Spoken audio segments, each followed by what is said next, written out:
Hello, I'm Mr. K, and I'm hoping you're having a wonderful day as I read Chapter 7 of Fenway and Hattie.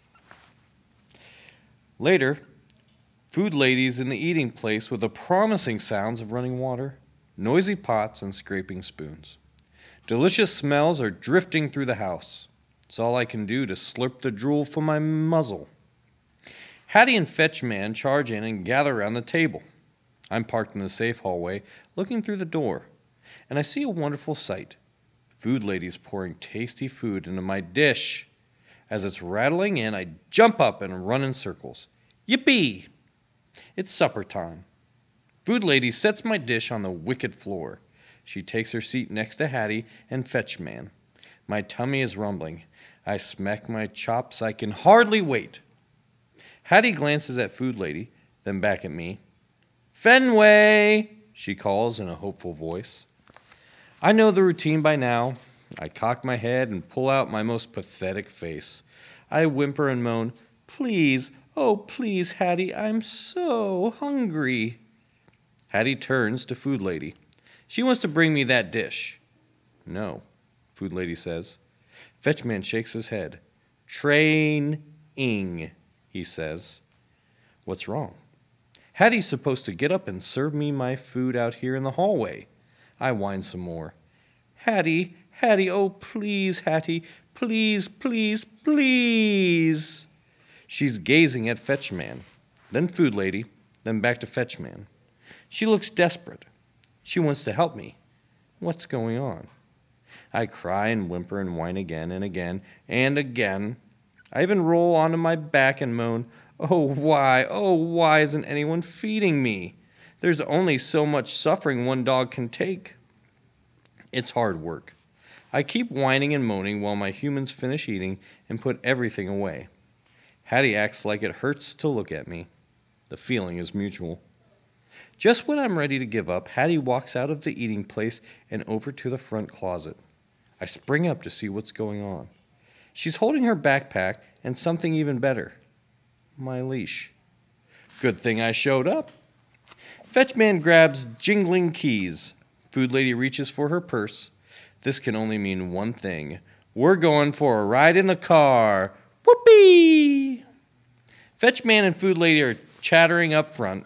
Me and Hattie are cuddled in the back. She speaks to me in a quiet voice, like she's telling me a secret. She pets me over and over. My nose detects a fabulous scent in her backpack. There's no doubt about it. That thing is loaded with treats.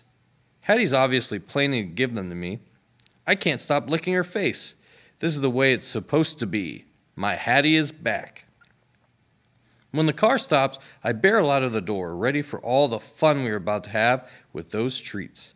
And when I search around the parking lot, there's more excitement right in front of my eyes. And my nose. Lots of dogs and humans, and they're heading into a giant building. An indoor dog park? Hooray, hooray! I pull Hattie through the doors. I can't get in fast enough. But inside, it's disturbingly quiet. And worse, the dogs are all on leashes. What is this place? I say as we approach a yellow lab. After we politely sniff each other's bums, he tells me his name is Lance. He's with a tall human who smells like hamburger. Don't know, dude, he says, but then I really do. Well, it's going to be wonderful, I say. He gazes at me blankly. Huh? I nuzzle Hattie's leg. This is my short human. Her backpack is full of treats. He perks up. Treats? Awesome. Food lady and Fetchman are speaking with some other humans. One of them is tugging the leash of a basset hound who looks like he wants to run away. Does he know something I don't? We introduce ourselves. His name is Rocky. This place is curious. It must be explored. Nose to the floor, I lead Hattie from corner to corner, intoxicated by the amazing aromas. Every single inch of space smells like dogs, all kinds of dogs. I detect whiffs of schnauzers and boxers and poodles and every other breed I can imagine, even more than I've ever smelled before. Has every kind of dog in the world been here? Talk about a promising sign. This place is probably the best indoor dog park ever. Or maybe dog heaven. As I continue to sniff, I discover something even more incredible. Treats. And not just the delicious kind in Hattie's backpack. Wowee! It's a smorgasbord of dog treats.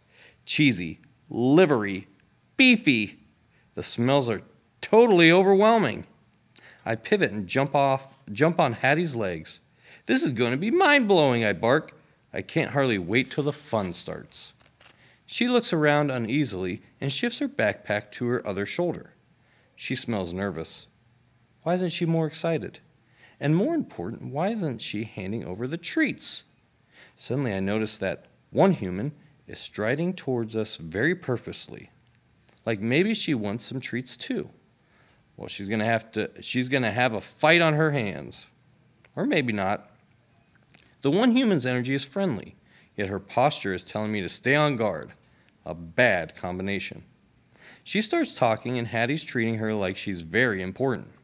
She says that mysterious word, training, too. Hattie grips the leash tighter, like she wants to keep her loyal dog close. There's something puzzling about this one human, besides the fact that she smells like the same wonderful combination of dogs and treats as everything else in this place. All of a sudden, she turns and begins talking to everyone like she's in charge, and the humans all fall for it. They go quiet, staring at her with rapt attention. The dogs, not so much. Rocky digs his hind claws into the floor like he's being dragged into a vet's office. The roundest beagle I've ever seen turns to me with noticeable effort. Did I hear something about treats? I bounce on my paws. You bet, I say. Tons of them. I smelled them with my own nose. Good. I'm starving, she says. But there better not be any work involved. I don't do work. I gaze at her, bewildered. She tells me her name is Sadie. The one human keeps on talking. The humans keep on listening, and the dogs have no idea what's going on. Do the humans expect us to just hang out and wait patiently? It's very definition of impossible. All the dogs start barking at once. I want to go home, Rocky howls. Lance jumps on his human's legs, nearly knocking him over. Where are the treats? He barks. I hope I won't be expected to run around or hop on anything, says Sadie, sprawling out and yawning. That's not how I roll. Hold on, you guys, I say. I have a good feeling about this. Rocky stops howling and eyes me with suspicion. Who died and made you alpha dog? I sink down. Nobody. I mean, let's give it a chance. A chance? Sadie says, nodding at the anxious-smelling human standing next to her. Honey, it's obviously you haven't been around here very long. The one human says a magical word we all know. Treats. Every single ear perks up. I spring up, my tail going nuts. See? I tell the others. It's about time, Sadie says, struggling to push herself onto all fours. Huh? Says Lance. Sure enough, the humans produce treats. But for some reason, everybody's focused on the one human instead of the dogs. The dogs begin jumping and sniffing at the closed fists. Given the totally unfair height advantage, the humans win. For now. The dogs begin... I turn to Hattie, who's clutching a handful of tasty little nuggets. Her face is glowing with excitement. Ready? She asks. I'm so ready. I'm so ready, I bark, darting back and forth. She leans over and holds out her fist. Fenway, sit. I leap up as high as I can, my nose going crazy. Those treats are in there, all right. The meaty fragrance is undeniable. I nip and nip, but Hattie's hand remains closed. Why aren't those treats dropping into my mouth? Hattie's excited face is unchanged. She speaks again. Ready, Fenway? Sit. Sit. Sit. I'm so ready. I'm so ready. I jump and jump, my tail going berserk. Come on! Why aren't the treats coming? Hattie's cheeks droop. So do her eyes. Is this some kind of game? It isn't very fun. For either of us.